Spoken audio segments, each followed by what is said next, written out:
You're listening to this podcast, so I know you've got a curious mind. Here's a helpful fact you might not know yet. Drivers who switch and save with Progressive save over $900 on average. Pop over to Progressive.com, answer some questions, and you'll get a quick quote with discounts that are easy to come by. In fact, 99% of their auto customers earn at least one discount. Visit Progressive.com and see if you can enjoy a little cash back. Progressive Casualty Insurance Company and Affiliates. National average 12-month savings of $946 by new customers surveyed who saved with Progressive between June 2024 and May 2025. Potential savings will vary. Support for this podcast comes from Progressive, America's #1 motorcycle insurer. Did you know riders who switch and save with Progressive save nearly $200 per year? That's a whole new pair of riding gloves and more. Quote today. Progressive Casualty Insurance Company and Affiliates. National average 12-month savings of $197 by new customers surveyed who save with Progressive between October 2024 and September 2025.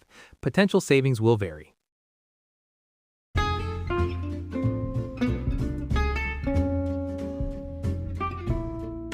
Hello, and welcome to It's a Fandom Thing. I'm your host, Erin Marlowe, and each week I'm joined by a panel of guests to discuss all things fandom and pop culture, primarily from a female perspective. You'll find everything from fanfic to cosplay to Schitt's Creek to Supernatural and everything in between.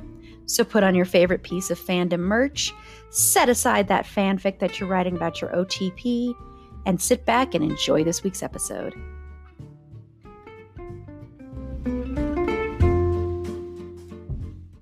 Hello, and welcome to It's a Fandom Thing. We are continuing our celebration of Pride Month with a look at the 1996.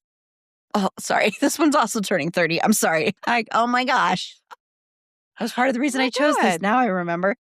Even though I tried to do this a few years ago too. But anyway, so we are talking about the 1996. Yes, the 30-year-old movie Bound.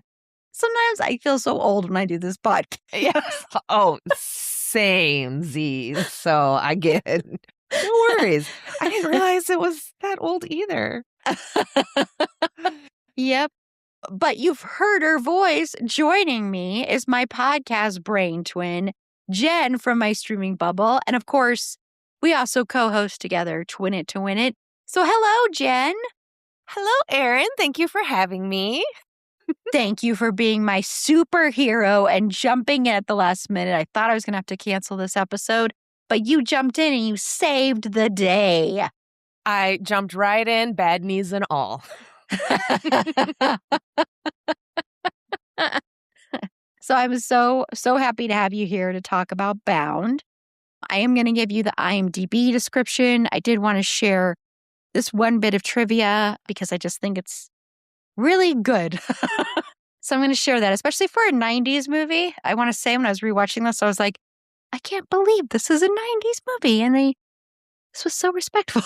No, respectful, I mean by that, like, it's not like pervy. So we're not looking for. You know what I mean? Yes. Yep. I know what you mean. So from IMDb, Bound is about tough ex-con Corky and her lover Violet, who concoct a scheme to steal millions of stashed mob money and pin the blame on Violet's crooked boyfriend, Caesar.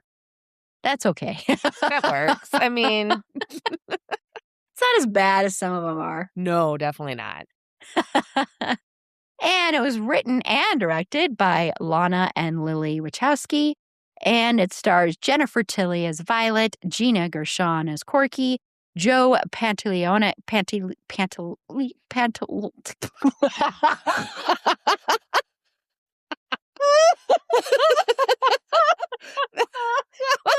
God. Some Looney Tunes shit, man. I'm sorry, Joe. Joey P. As Caesar, John P. Ryan as Mickey, Christopher Maloney as Johnny. You know, and I'm just going to stop there because I want to. Okay, you can do that. And I wanted to share this little bit here about the sex scene in this movie between Corky and Violet, or Gina Gershon and Jennifer Tilly. And originally, if you didn't know, Jennifer Tilly was originally supposed to play Corky. And then the actress playing Violet dropped out. And so then Gina Gershon was available and they switched it up, which is a good call because no, that wouldn't have worked reversed, in my opinion. But in a 2014 interview for Vulture, Jennifer Tilly talked about the sex and nudity in the film and how filming a sex scene and being naked with another woman was less stressful than with a man. And then down here, I love this. She added, "We were a little bit worried because Dino De Laurentiis was a producer, and we were worried that after we finished shooting the scene, they would send it off to Italy and insert some breasts and buttocks shots. But both of the Wachowskis said that was a concern of theirs too, so they decided to shoot that love scene in one long continuous shot. They said that way he can't cut into it without it looking really obvious and intrusive." And I really love that because, I don't know, it's just great. And it just makes it seem like they really cared about it not being something that was just for the male gaze to get off on. It wasn't shot where it would be something that, ooh, let's titillate, people watching this, like, let's shoot it like a porno kind of thing, And I'm not saying that the sex scenes aren't, like, hot or anything like that. It's just, there's a difference. And I think that's why it makes lists. Like I saw one today of like the 10 best movies about lesbians. Yes, I know there is stuff, about, of course, like representation with the people playing the characters too. But I do want to say, watching this back, and I think it's because of who wrote and directed this, to be quite frank, but I think this is so, and it's sad that in 1996 this was the case, but this was kind of ahead of its time for the way it depicted stuff. But I wanted to share one last thing. So on that thing that I saw today with like the 10 best movies, someone commented, "Bound has biblically accurate lesbian sex." I loved that. And someone responded, they brought in sex educator Susie Bright as an intimacy coordinator. She also appeared in the film as the woman in the bar that Corky tried to hit on. That is incredible. This is in the 90s. Again, I just want to stress that this is the 90s. This isn't now when they're bringing in a lot more, when they're bringing in intimacy coordinators and everything. I think that was great. So, yes, applause. I was wondering about that when I was rewatching the movie. And then, I was scrolling through the trivia and saw that. And I was like, that is so fucking cool. I was like, that is awesome. So, very ahead of its time. Go Wachowski sisters. Yeah, that's what I think it is. I do too. I really 100% agree. I 100% agree. So, yeah. If this had been like, this had been Quentin Tarantino. Oh my God. Can you imagine Quentin Tarantino's Bound? There'd be so many more foot shots. Yeah.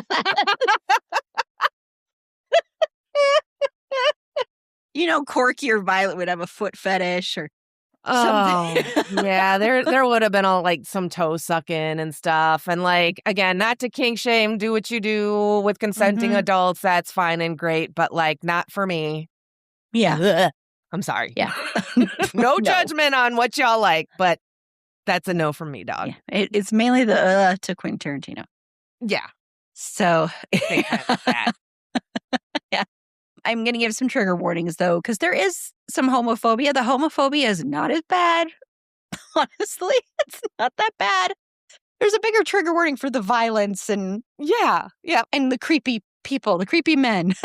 Yes. Lots of creepy men in this movie. Oh my God. Christopher Maloney is so creepy in this movie. I know. It's Johnny. I was like, holy crap, you are creepy. Can you think of any other trigger warnings? I don't know. I think that's it. Chicago Italians. Chicago Italians. I love it. I love how Italian Chicago is and how East Coast Chicago sounds being in the Midwest. I love it so fucking much. So Chicago Italians. That's a whole new trigger we've unlocked, everybody. Oh man, the last season of The Bear is gonna be Oh, big man. time Italian Chicago triggers. So I know this is kind of lame. I should have thought of something better, but I was like, well, there's the mob. So so Jen, on a scale of 1 to 5 mobsters, 1 to 5 Caesars, and his amazing hair. Oh God, his hair. Eyes on your own paper, okay? Oh, sorry. Keep bringing up shit I jotted down. I'm sorry. Sorry. It's the twinning. It's the twin thing. Yep. So. His hair through this thing. I was like, so what do you rate Bound? Well, so first I want to give a shout out to IMDb for properly gendering the Wachowski sisters because Yes. I watched the movie because the movie is available on Pluto, but I didn't want to sit through a bunch of ill-timed ads. So you can stream it for free on Canopy with your library card and no ads. It's also not edited to properly gender the Wachowski sisters. So when that first popped up when I started watching, I was like, who? Oh, duh, I'm an idiot. But I just wanted to, good job, IMDb. And then all through the trivia referring to the sisters as sisters. So, woohoo. On a scale of 1 to 5 mobsters, I like the monsters better. Like, I don't remember seeing the monsters in this movie, but hey. You never know. I give it 4.3 mobsters. So we got a little bit of Shelley in there as well. I have not watched this movie since forever ago. So it was almost like a first time watch. So it was one of those like, oh yeah. So I still enjoyed it. I found it still very engaging and enjoyable and kind of fun as well. So when I went back on IMDb to read the trivia, I was like, oh, I already rated this movie a 9. And I was like, well, we're going to keep it as a 9 because I don't feel right about lowering it because I still really, really enjoyed it. And again, for a movie that's 30 years old, it's relatively unproblematic. So mad points for that. Yeah, I also rated it a 9 on Say We're Twinning on IMDb. Oh my God, look at us go. And I, too, hadn't seen this in forever, and I forgot to give spoiler warnings. We're spoiling this 30-year-old movie, okay? It's on you. I did watch it on Pluto. Yeah. I was like, because I'd be watching it, and I'm like, and then it would pop up with the commercial. I'm like, when's scene? Oh, this is a commercial. It was so weird. But I, too, hadn't seen this movie in years, and I've been wanting to talk about this movie on the podcast for a while. And I swear I remembered things differently. And I was so happy I was wrong about some things. Like, remember, spoilers. I had remembered that it in a way where I thought Violet screwed Corky over in the end. Me too. Well, that's not what happened. Okay, is there an alternate ending somewhere then? Why do we both remember that? What is happening? Okay. All right. So, no, I seriously was like, okay, I think she fucks everybody over. I think this is Wild Things before Wild Things. And I was like, well, it's okay. I don't remember. The ending was like brand new for me. Yeah, I was like, wait, they live happily ever after, basically, with all that money? And like, wait a minute, what? And Corky got that brand new truck, which it's the only time I'm okay with seeing a truck. I'm not. Usually when I see trucks, I have to be honest, new trucks, I'll see trucks and I'll be like, you're a Republican. I know it's not right to judge, but it's true for a lot of them. Older trucks, I don't so much think that all the time. But the newer ones, those big ones, I'm like, the higher off the ground. Yep. Yep.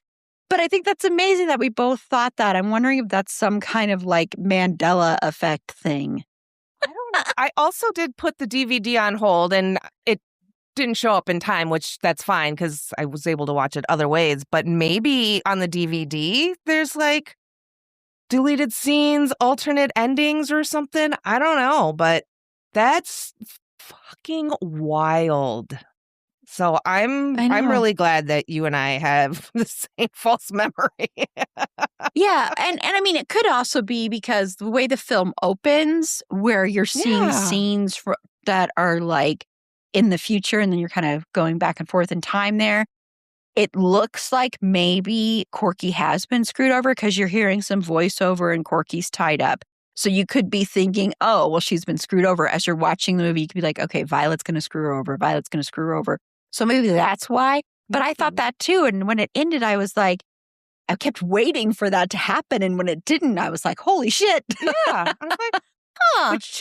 Which makes the movie better, frankly, that it ends with them getting away with it and screwing over the mob. And, I mean, of course, you could sit there and go, eventually, blah, blah, blah. I don't care about that because I want to think that Mickey forever will be trying to track down Caesar, who's already dead, but he'll be looking for him. And I want to think of it that way. And that Violet and Corky are living their best lives out there. So on a scale of 1 to 5 mobsters, I give it basically the same as you, the 4.3. So that quarter will be all the different hair stylings for Caesar. So that hair. Oh, God, that hair. That hair, that Joey P, because I'm not going to try to say his last name again. You probably say pantalones or something. Pantalones. Joey pants. Kind of better. Can we just call him Joey Pants? Yes, we can from now on. So I know you said you decided to keep the 9 on IMDb that was already on there. And I know we kind of did the 1 to 5 scale, but has the rating that you gave or your feelings about the film changed since you first saw it? And how? Not really. Not a whole hell of a lot. When I finished watching the movie last night, aside from the imaginary ending, I was like, I still really, really, really like this movie. But it's so funny because it's one of those movies I'd see it, just watch or, on DVD. And I'd just be like, oh man, that movie's so good. But I would never sit and rewatch it. And after rewatching it, I was like, okay, I have to stop doing that. If I'm like, that movie is so good, and then just randomly rate it a 9 and then not watch it after that, I'm a fool. I mean, especially for being 30 years old, this one is truly like a treasure in 2026, I feel like. So I don't love it as much as I did when I first saw it, but not enough to change the rating. You know what I mean? Like, yeah. Like, I still really, really love this movie, but no buts. Just, I still really love this movie.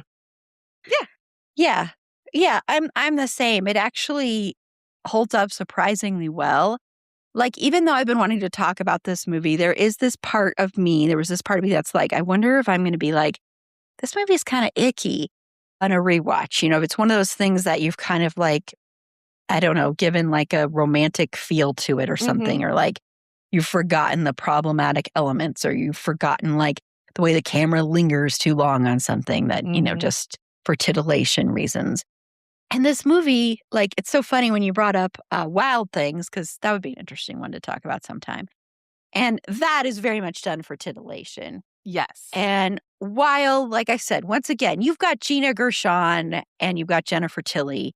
And they both look incredibly sexy in this movie. There's like no way to deny how incredibly sexy they are. And they have amazing chemistry. And so that holds up so well. So there is that part of it that, of course, is going to make it sexy. And this movie should be sexy. It's a noir. Which I love these kind of movies. And I was really big into them in the 90s. So it fits in with that. And I love like the costume design and the fact that for the most part, with the exception of like the color red, almost everything is black or white with little shades of gray. And I just think that's so interesting, the way it's done, like the painting, like painting the walls, and then like stuff that people are wearing and everything like that. It's all these different shades of black, white, and gray, except for the red. And when the red comes up, it's even more powerful. But as far as like my feelings about the film, I think are the same.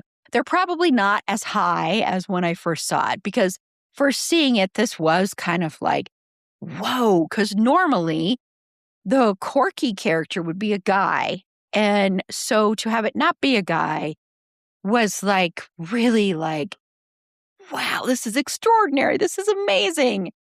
And you don't get a lot of films. I think, we've done better with representation, but I think when it comes to lesbians on film, we have so many miles to go in that area. And so this was really a huge deal at the time. I remember it was such a big deal, especially because these were two actors that were really big at that time.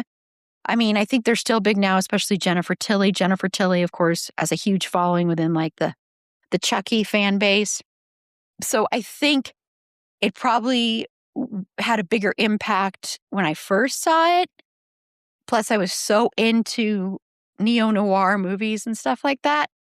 But it still holds up so well. And there's so little ick factor as far as like, ew, like the 90s kind of ick factor. There's the ick factor in like how gross some of these men are. But that's pretty universal. Yeah. That would be true today. Yeah. To be expected. They're Chicago Italian mob men. Exactly. No, I'm just kidding. I'm so sorry, Chicago. I'm so sorry, Chicago Italians. Don't hurt me. Hey, I think I'm allowed to say this since my dad's family's from Chicago. I think I'm allowed to talk this way. I think so. I'm gonna give you a pass. Thank you.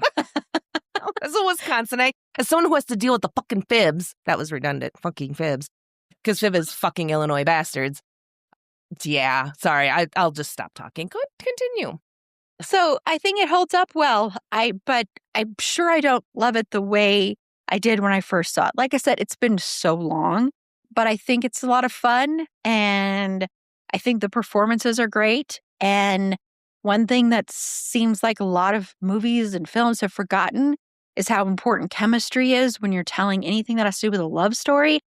And the chemistry between Jennifer Tilly and Gina Gershon, like I mentioned before, that is so important. And that is a big reason this movie works so well, is their chemistry and their performances and everything like that. So, and I do think Joey Pants is really good in it too, honestly. He really is. So yeah, I think it holds up really well, and I'm glad we're talking about it. And I'm glad it held up well. Otherwise, this would be sad. I agree. Conversation. It's always so nerve-wracking when you hit play on a 90s movie that you haven't watched in a really long time. You have rose-colored glasses that, I remember this. And then you're watching, you're like, oh no, this was a bad, I should stop. Exactly. Yep. Okay, well, we're going to take a quick break. And when we come back, we are going to talk about Violet and Corky as individual characters and then about their relationship. So we'll be right back. As a small business owner, sometimes it feels like no matter how much planning you do, there's always surprises, like an urgent, expensive repair. But here's a surprise you will like. With Progressive, small business owners save 13% on their commercial auto insurance when they pay in full. So enjoy a surprise for once. Get a quote in as little as 8 minutes at progressivecommercial.com. Progressive Casualty Insurance Company and Affiliates. Discounts not available in all states or situations. Hey, my dog lovers, stop picking hairs off your jumper and listen up. The National Dog Survey from Dogs Trust is back, and whether you have your own dog or just admire them from afar, we want the full scoop. From the joyful moments that make you laugh to the soggy splash-filled ones you'd rather not relive. Just 15 minutes today could make a huge difference for the nation's dogs of tomorrow. Join our muddy-trousered community by searching Dogs Trust National Dog Survey. Okay, so I wanted us to just single out Violet and Corky because I think it's important to do that. And so I want to talk about them first as individuals. So Jenn, what are your thoughts on Violet and Corky as individual characters? So I love Violet. She's probably my favorite between the two. I love Jennifer Tilly. The first time I saw Jennifer Tilly in a movie, it was called Let It Ride with Richard Dreyfuss and Terry Garr. And she played, kind of just like the sexy young woman, kind of the quote floozy type. And So Richard Dreyfuss, they're at a racetrack. He keeps winning, and that kind of draws the attention of Jennifer Tilly, and she tries to hit on him. But he's married to Terry Garr, and she's having some whatever breakdown. I don't know. She's getting drunk in the clubhouse. But he rejects her. Richard Dreyfuss's character rejects Jennifer Tilly, which for one, damn, how do you do that? But then, I don't know, she always, the line she says after she was rejected, she was like, well, you know what they say, nothing ventured is nothing ventured.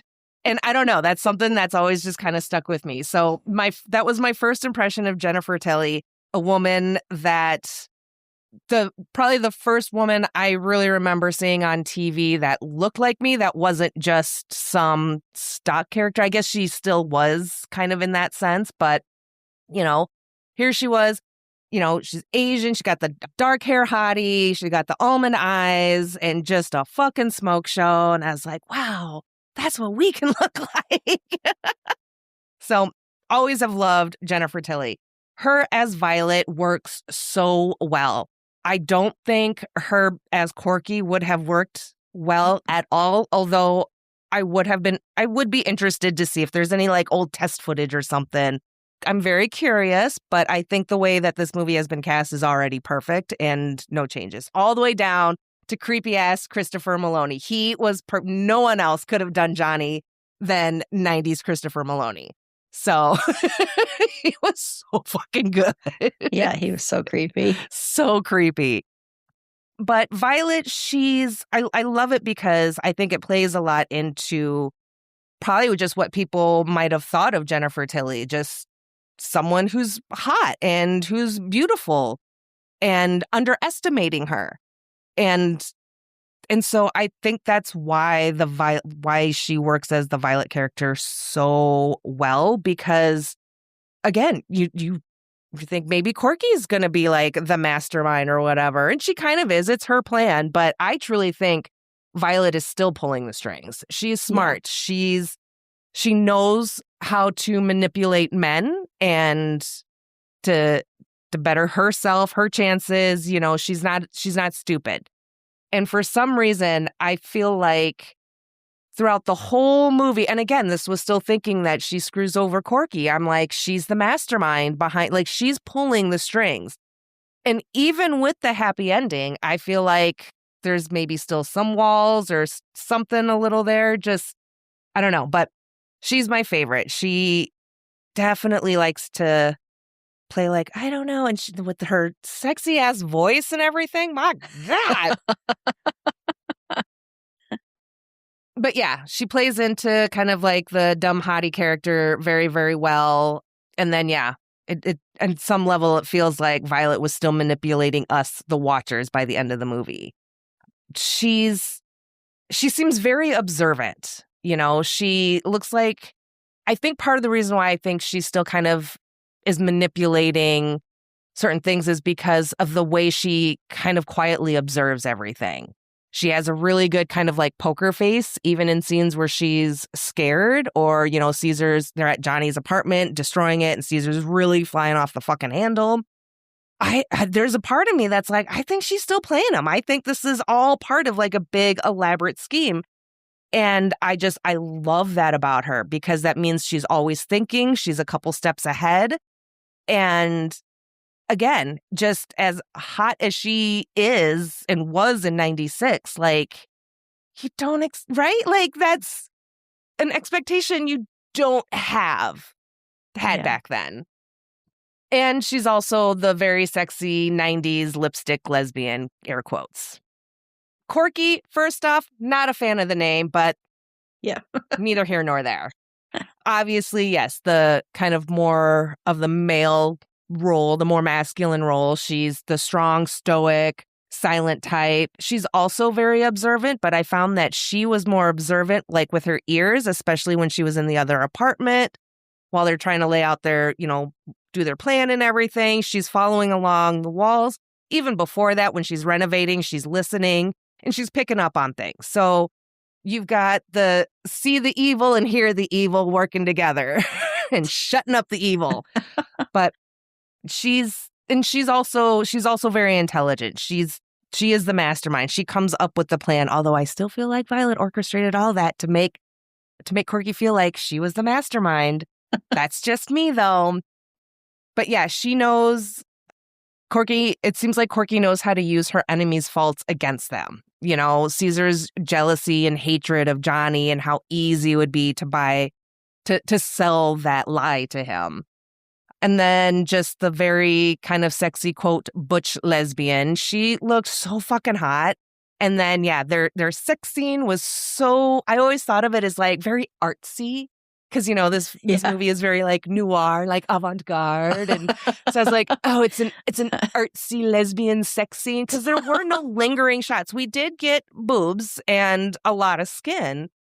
But I loved that it was the shot, like even the shots of the feet, like the toe curling and everything, kind of a little bit more of these other things our bodies do when we're having a good time, and not just like heaving breasts, gyrating loins. Like, yeah, everything about them as individuals, I really like. I think they are both very strong women characters, kind of on opposite ends of, quote, womanhood, you know, because again, you got like the sexy Jennifer Tilly and then the badass Gina Gershon, who's like, I will fucking punch you in the face, Caesar. I don't give a shit. Like talking shit all the way to the end. Love that for her.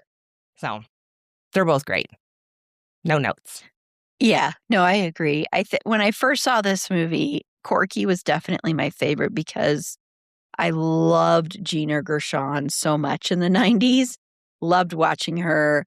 Loved her in Showgirls, a movie we should definitely talk about on this podcast.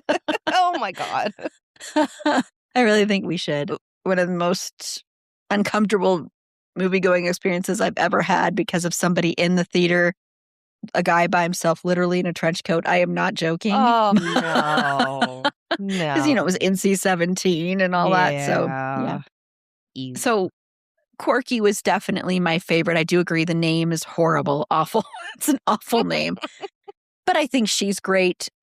You know, she's got her character is very like she wants to be tough and not show any vulnerability.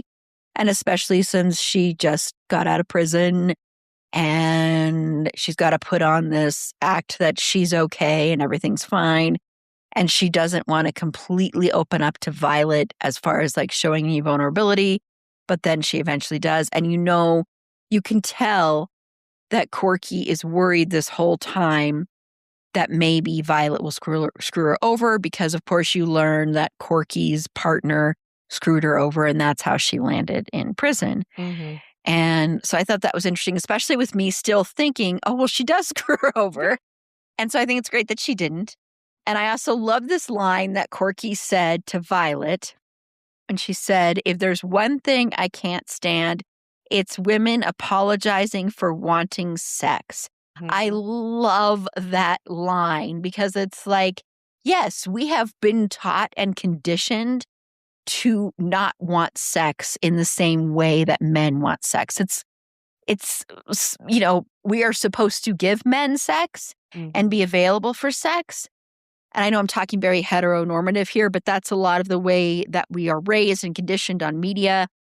And so to have someone say that when we should not apologize for wanting sex, we should not apologize for being sexual. We should not apologize for wanting to enjoy things the same way our partner is enjoying them. So I love that line. And that line definitely stood out to me more this time. I didn't remember it at all until I was watching it. I'm like, I've got to write that down. Because I think that's so great. I love it so much. And then Violet. This time watching it, Violet became my favorite. And Jennifer Tilly wasn't really, like, I knew who she was, but she wasn't someone who really like caught my attention as much back then as I think she does more now, to be honest. But she's so good in this part because she's not stupid, but she has to make the men around her believe she's stupid. But I don't think Corky thinks she's stupid. I think Corky, and I think that's why Violet's attracted to her, because I don't think Corky views Violet as stupid. And if she did, this would not work. It would fall apart. And so Violet is not used to getting that respect. You can kind of tell. She is thought of as arm candy. She's thought of as, like for Caesar, he thinks, I rescued you from your life, and so you owe me. You are my property. That's the way she's thought of. And even by his friends, even if they treat her quote unquote nice, it's still not without conditions. It's still not conditional. It's still not without them wanting her. I mean, Johnny is the most overt about it, but Mickey too, in that final scene with them where she gives him that little kiss, which she knows she's doing that because he is like going to be more on her side if she does that. But you see his face and him instantly wanting to be like, why don't you come be with me? And, I can, be the new Caesar for you and protect you. And I love that that doesn't end up happening. That's great. And I love that we never really see any kind of forceful sex scenes with her because that would have happened, again, if this was written and directed by other people. And so I really appreciate that because we need to see how these men view her and how most of society probably views her and how she's kind of had to play along with that in order to survive. But we, as the audience, have to know that she's not that person and she's smart. And we know that instantly. And it's not just the performance, it's the writing too. But we know that the way it's directed, the way it's shot, I think it's very deliberate that she wears that red dress and she's always wearing the red lipstick. I think that is very deliberate to have her be like to really stand out amongst, like I said, all those blacks and whites and grays.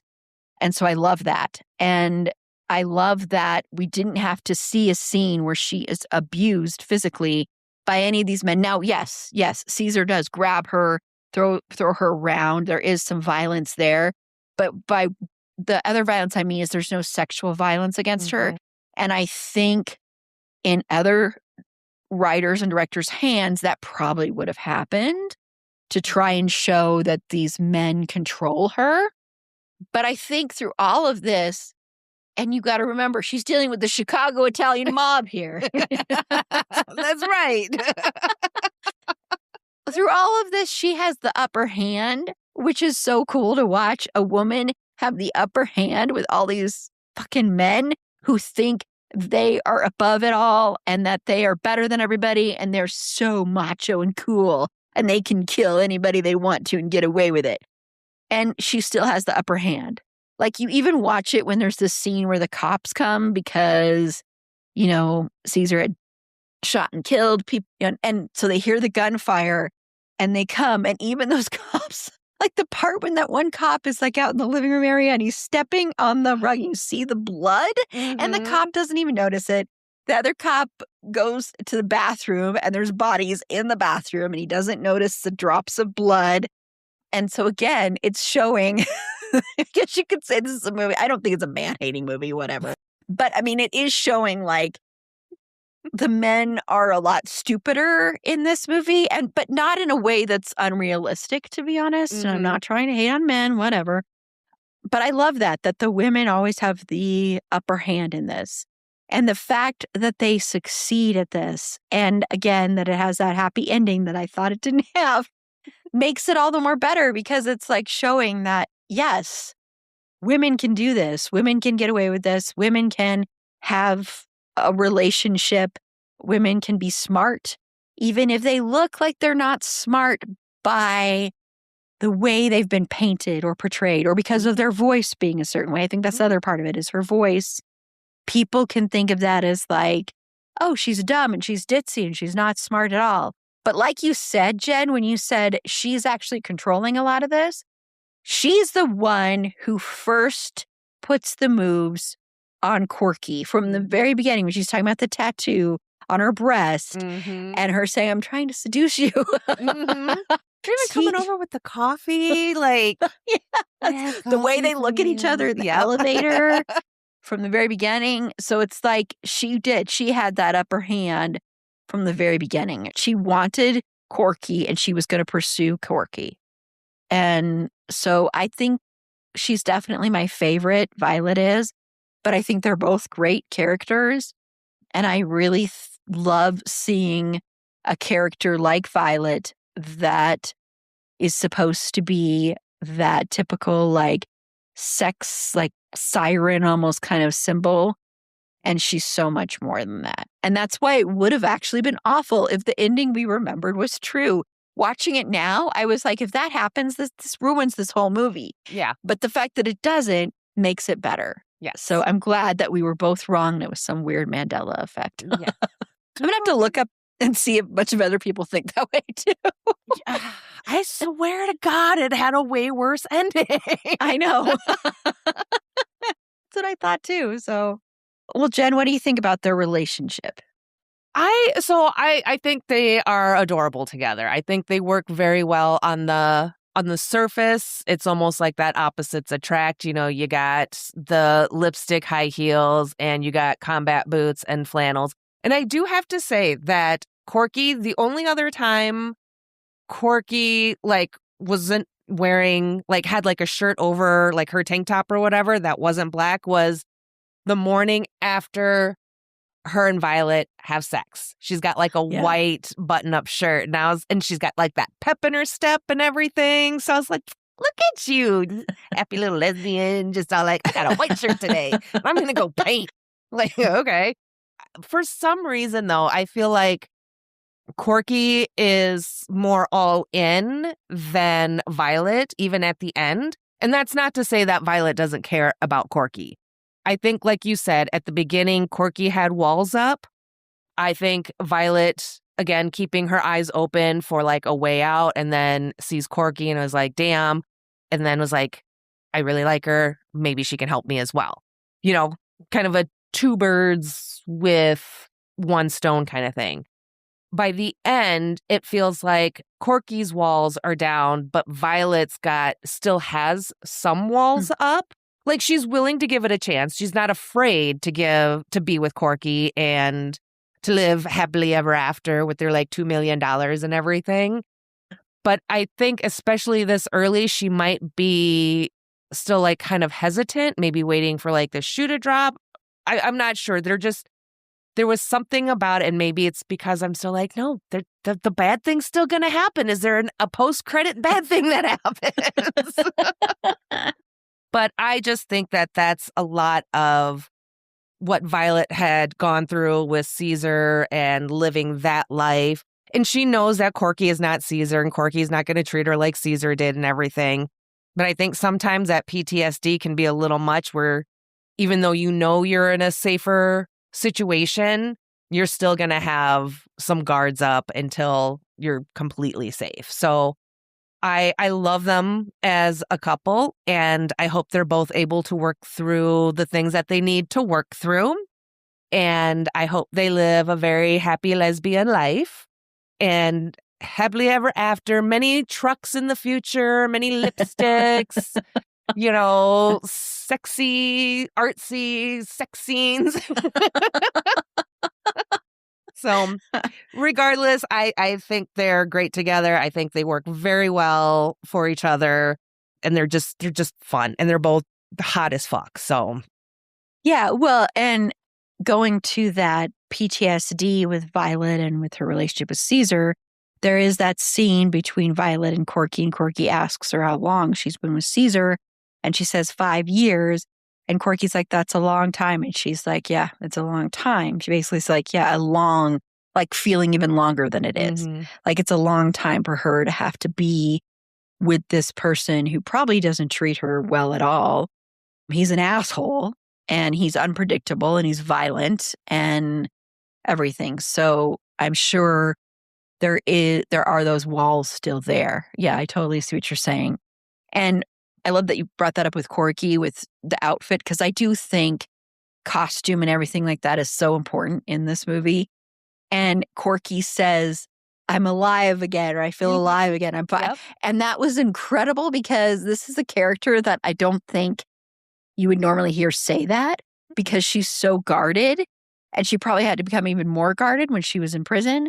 So here she is saying, I'm so alive and I love, you know, and she's just happy, she's just constantly smiling. And the way she's like getting in her truck and getting things from her truck, and there's that cheesy like 50s song or whatever playing. And she's just like, woo, woo. And then it kind of goes downhill, of course. And then they have their little fight. And And then, of course, Violet plays on her insecurities by saying, don't steal anything and that kind of stuff. But I love them together because, once again, their chemistry is incredible. They work so well together. You get the sense that probably both actors really trusted each other. And I think that would probably be essential in a movie like this. And I hope they stay together and that they had a long, long relationship. And I hope Violet was able to completely trust Corky and feel safe with Corky and realize Corky isn't Caesar and is not going to do the same stuff to Violet. And once again, I'm just so happy that this had a happy ending. It's so awesome to just watch them just drive off into the sunset kind of, It's just, It's so awesome that they won. They got all that money. And they get to be happy and they get to be away from those Chicago Italian mob people. They moved to Milwaukee. No. They moved to Boulder. That would actually kind of suit them.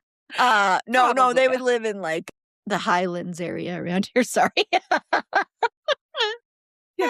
Let's play. Where did Corky and Violet settle down? Let's see. Probably not Florida. Yeah. I hope they didn't settle down in Florida. No offense, Florida.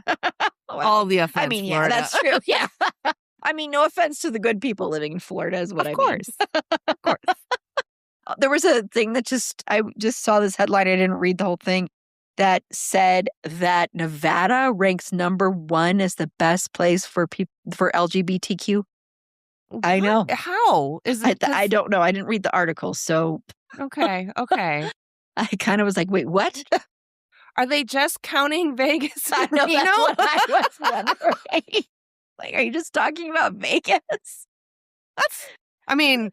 That's one hell of a way to swing that vote. Like, damn, Vegas. But like, is there anywhere else inhabitable? Speaking of a noir movie set in Vegas, not Vegas, Reno, there's this movie called Kill Me Again with Val Kilmer and Joanne Whalley Kilmer. They were married at the time.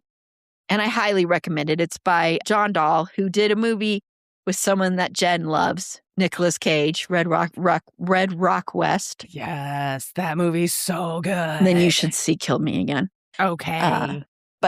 But anyway, sorry. It has nothing to do with what we're talking about, except for it's a neo-noir movie as well. But that's the only thing in common. But yeah, so maybe they moved to Nevada. Maybe they're living in Vegas. Actually, I could see them living in Vegas. Okay, so maybe they're living in Vegas or like just on the outskirts of Vegas. I don't want to just diminish Violet to like a showgirl or something. Oh yeah, no, yeah. But she's doing very well in Vegas, and I don't know why, but I think Corky is a rattlesnake farmer. A rattlesnake farmer? I can see it. I don't know.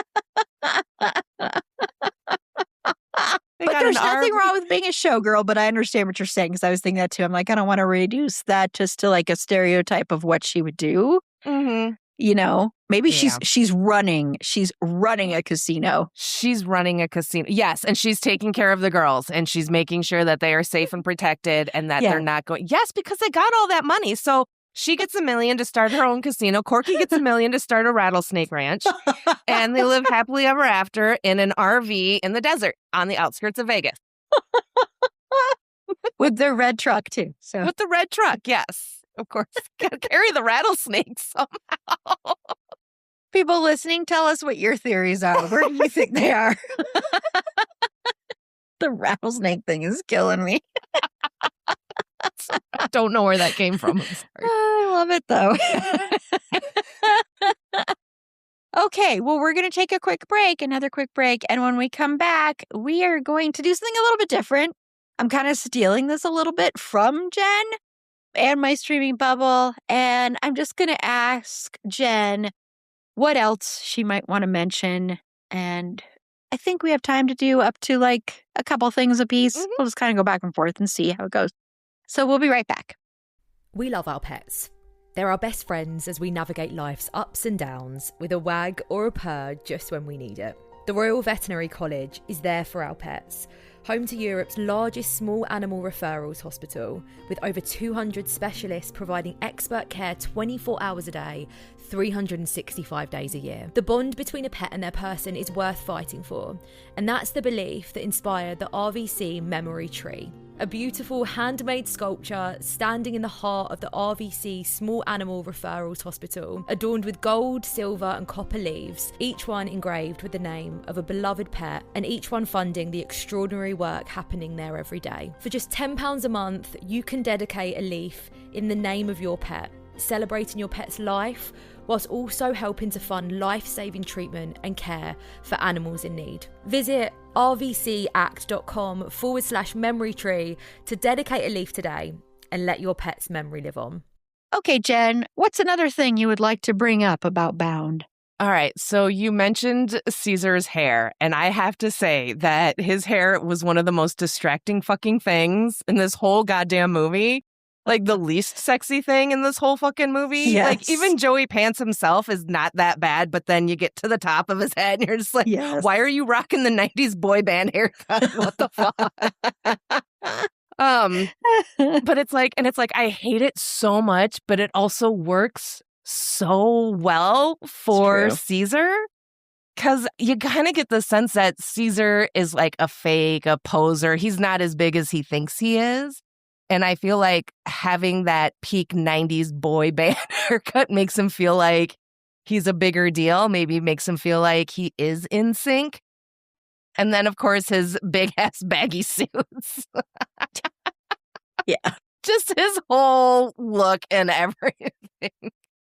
The one scene that I did remember correctly was him washing, drying, and ironing all that money. Because I was like, oh, that's right. And that one was correct. I did remember that one correctly. And I mentioned that I think this movie was perfectly cast. Even Christopher Maloney as fucking Johnny. He's an unhinged hoot. He is absolutely off his fucking nut in this movie. And it's kind of great. I also want to say that I I didn't recognize most of the actors to play like Gino or like Gino's driver or bodyguard, some of these other Chicago Italians. And I didn't recognize them, and that's fine. That doesn't say anything. But I'm just glad that they didn't go with kind of the more cliche Italian actors that typically play mobsters. I feel like that would have been, especially rewatching in 2026, if I'd seen like Paul Sorvino come in as Gino, you know what I mean? It's like, all right, how many mob bosses has that man played? So I do kind of like that. And people these actors might be very well known, and I'm just a ding dong. But for me, I didn't recognize them, and I found that to be more effective than these, anyone from The Sopranos or Casino, no Joe Pesci, no. Because that would have been fucking weird. Yeah. Joe Pesci came busting through. Joe Pesci was Shelley, maybe. But so those will be my two things. How's that? That works. Yeah. Well, and I honestly think if this had been done by somebody else again, I think Joe Pesci might have been cast in the Caesar role. Oh, probably. 100%. Yeah. Which wouldn't work. It just wouldn't work. And I agree, because his hair is distractingly bad, but it should be, because he's putting on this front that he's so much more powerful than he is. And I think that fits in with the baggy suits and the fact that they don't really fit him very well, because he's trying to be stronger and bigger than he is. And that's what leads to his moments of extreme violence, I think. Mm-hmm. So yeah, I agree. I just wanted to point out the incredible title card of just Bound and the way it comes in and how imposing almost it is and how almost threatening it is in the beginning, but in a good way. I mean, that is a good thing. Like just the word bound, it's just so cool, that title card. I think it's really awesome. And along those lines, I love the score in this movie as well. Oh, yeah. Because it really adds to that noir feeling of it. Because a noir film can be really easy to get wrong, I think. I think it's one of those genres you can mess up. And like I said, in the 90s, I was so into these kind of movies. Like John Dahl was my favorite filmmaker in the 90s. because he did, of course, Red Rock West, Kill Me Again, and The Last Seduction. The Last Seduction is probably his most well-known of those. He's since gone on to, he does a lot of directing of TV. He did a lot of episodes of Dexter and stuff. But he was like my favorite director back then because of that style. And he does it so well. And I think that the Wachowski sisters do it so well too. They capture the nuance and the fact that noir is really about style, but you still have to have substance there. And that's what I think sometimes gets overlooked. And there's still that substance, but they do like a lot of those, like they do a few of the Dutch angle shots, but they don't overdo them. Yes. And that's essential too. And once again, reiterating the color scheme of everything, because I think that's really important. You know, having the red truck at the end, when Violet, to me, that's like her color is red. So it's almost like another symbol of Corky falling in love with Violet and having that color. Those were the big things I wanted to point out. It's just, I think this film holds up so well as a noir movie, and it's directed so beautifully. The script is beautiful. The score is really great, and it's like haunting. And this is a movie that, even though I saw it, of course, I thought it ended differently, but this is a movie that you could think is going to go to one way and then it goes a different way, especially if you're familiar with the genre. And that could be another thing that maybe that's why we're remembering it that way. Because the genre, inevitably, usually you have someone who is screwing over people. And generally, honestly, in noir movies, a lot of times it's the woman. So this is kind of a twist on that, where you would have, like, usually it'd be a woman and a man, and the man would be the Corky character, and this woman would come in and screw him over somehow. And that's the way a lot of noirs work. And so I think what makes this one special is that they take that and they have a twist on it. First off, with having it be about lesbians, but also the twist of it being a happy ending, really. And so I really appreciate that too. So I think those were the big other things I wanted to point out. And yeah, if you haven't seen this movie and you're afraid to see it because it's a 90s movie, I highly recommend it. It's so good. Oh, another thing I thought mistakenly, that there was some BDSM elements in this movie. Oh, yeah. I swear. And maybe it's just because I'm remembering the bound part. The name. That could be why, but I could have sworn there were like... See, and I thought there was like another I thought there was at least one more sex scene with those two. I did Wishful thinking. But no, I agree. For a 90s movie, this one definitely holds up. We're not burying any gays in this one. Mm-hmm. And it has mobsters, gore, hot lesbians, a heist, and a happy ending. What more do you want? Exactly. From 96. And they're now in Vegas with their casino and the rattlesnake farm. I should have tried to find some article and an interview with one of them saying where they thought maybe their characters were today. So that would be interesting. I'd love to hear what they think. Yeah, what they would come up with. Yeah, me too. Okay, well, did you have anything else you wanted to add? I think that was all I had. But I think that's pretty much all I've got. I got everything else. Oh, I did want to mention, sorry. No, it's fine. When we talked about Violet, and Mickey and everything, like that little kiss that she gives him, again, she's the mastermind. She is the brains. She 100% did that on the lips to completely disarm him, throw him off, keep her in his good grace, and after she kissed him, it was kind of cute where he kind of almost like wanted to lean in for another one, but he stopped himself. And I'm like, look, if Mickey can fucking stop himself, if a Chicago Italian mobster can stop himself from non-consensually kissing a woman, I think everybody can. There was something, it was kind of gross because at first I was like, oh, Mickey isn't like a total piece of junk. But then, when Caesar's like, I wanted to relax me in the shower. And then Mickey's like, well, you can't say no to a woman like that. Exactly. Which is gross. But I'm like, was he just kind of playing into Caesar's bullshit? Because then he was like, shortly after that, he's like, why'd you move all your furniture?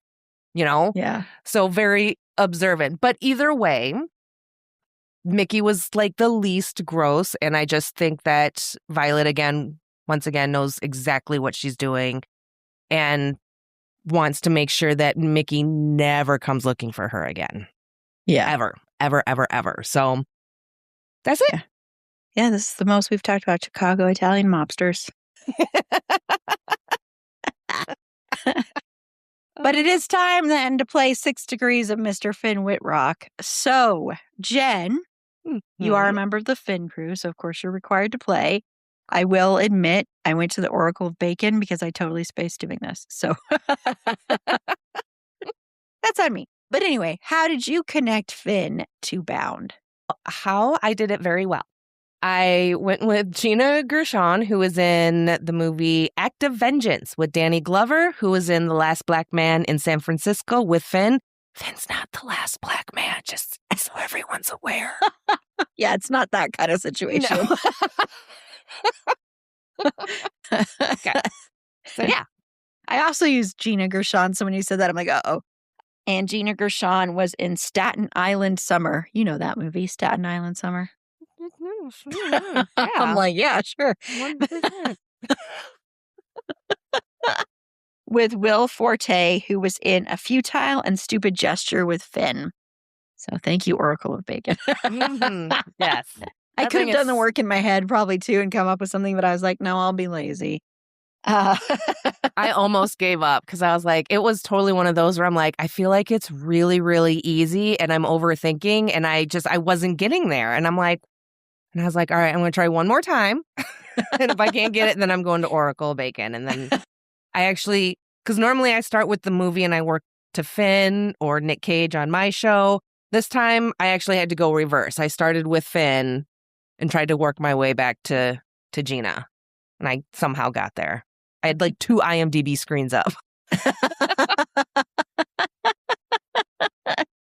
Well, thank you so much, Jen, for joining me to talk about Bound. I really enjoyed this discussion and I really had fun rewatching this movie.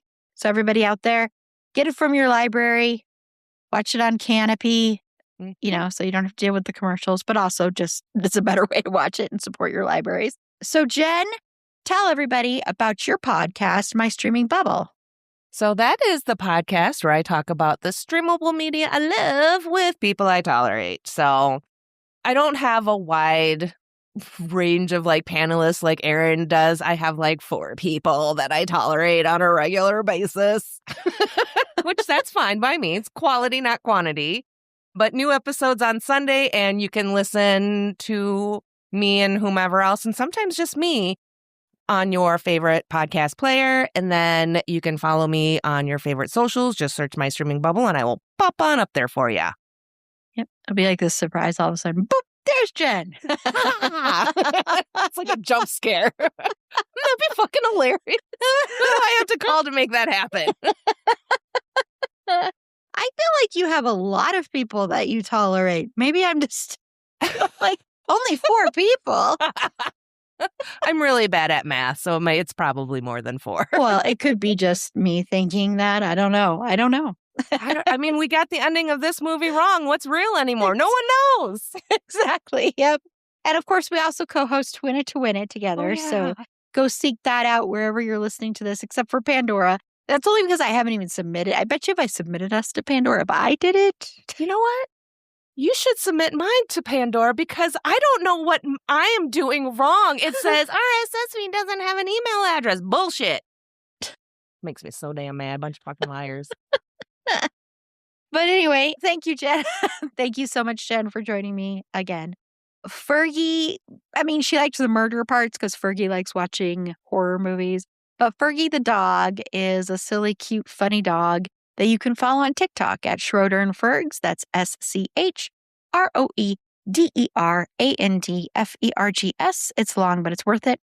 To find all our past episodes, links to our social media, including our Discord server, head on over to our website. It's a fandomthingpod.com. And while you're there, consider becoming a Patreon supporter today. For as little as $3 a month, you get bonus content, you get ad-free episodes, you get episodes a day early, you occasionally win prizes, and you get bonus content. We are going to be doing definitely a bonus episode discussing season 5 of The Bear. We're going to be doing a bonus episode at some point discussing the vampire Lestat. You can listen to our Patreon episode discussing Interview with a Vampire, the television series. Jenn was on that as well as Ishel. We have lots of other content on there. We've talked about The Boys. We've talked about Destiel. We've talked about lots of different movies that lots of stuff is escaping me, but there's lots of content over there that you can find. I will be doing an episode. It'll be hopefully dropping around the same time as this of me just talking about some things that I'm into, also ranting about The Boys some more and other things as well. So click the link in the show notes or head on over to the Support Us tab on our website. It's a fandomthingpod.com. And next week, it's time to go back to Babylon for the Thumpa Thumpa and our annual discussion of my all-time favorite show, Queer as Folk. And joining me will be Ishel. I don't know if Ken will be here. That's always like a surprise whether or not Ken will be here. Sometimes I have been known to be a curse, and for some reason, something happens and he's not able to join. But Ishel will definitely be there to talk about season 3. That's what we're covering this year with Queer as Folk. It's going to be a 2-parter, and there's a lot to discuss in season 3. I know my fellow Brian and Justin shippers that first half of the season. You know how rough it was with Violin playing Ethan around. So, you got that. You've got the steroid storyline. You've got Michael being the obnoxious, annoying, whiny brat that he is. Damn. That's a very big consensus. He has his moments, but yeah. But of course, lovely, wonderful, amazing Emmett and a bunch of other people, of course. Yes, Ted. I know. We always forget about you, Ted. We love you, Ted. And all the actors that play everybody too. So I am excited, as always, to go back to Liberty Diner and go to Babylon and join all the lovely people from Queer as Folk. So until next time, remember, it's a fandom thing. Black Lives Matter, stop Asian hate, and free Palestine.